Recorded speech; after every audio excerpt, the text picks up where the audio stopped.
Vous ne pouvez être utile spirituellement au pays que si vous êtes vous-même né de nouveau. Naître de nouveau, c'est faire une rencontre personnelle avec Jésus-Christ. Parce que c'est là le départ de toutes choses. Pour être utile spirituellement à ce pays, il faut d'abord naître de nouveau. Être affermi, équipé pour devenir capable de communiquer la foi aux autres. Beaucoup de jeunes se perdent. Pourtant, on a l'habitude de dire que la jeunesse, c'est l'avenir de demain. Si un jeune ne connaît pas Jésus, on peut le retrouver dans le koulouna, dans la prostitution, dans le banditisme, dans le vol, dans l'homosexualité. Ce genre de personnes ne sont pas utiles à la société. Le jeune utile pour le Congo de demain, celui qui craint Dieu partout où il se trouve, c'est ce jeune-là qui est utile pour la société.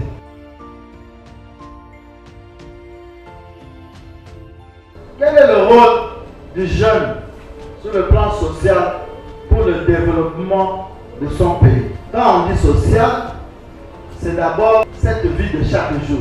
Cette vie où le jeune est dans la société et il influence positivement. Le social se tient un peu avec l'économique.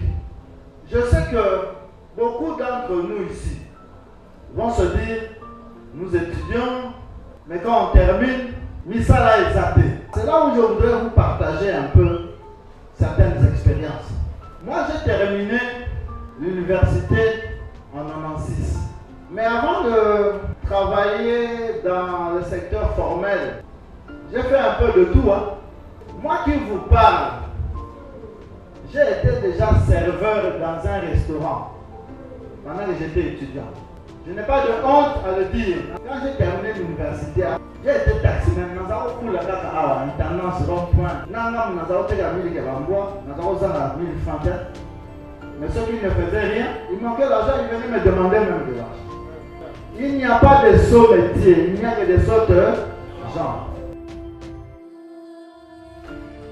Chaque fois qu'un jeune commence une petite activité comme celle-là, il est en train de contribuer à l'avancement de l'économie du pays. Notre rôle en tant que jeunes, sur le plan social et économique, c'est justement cela, sortir des barrières psychologiques.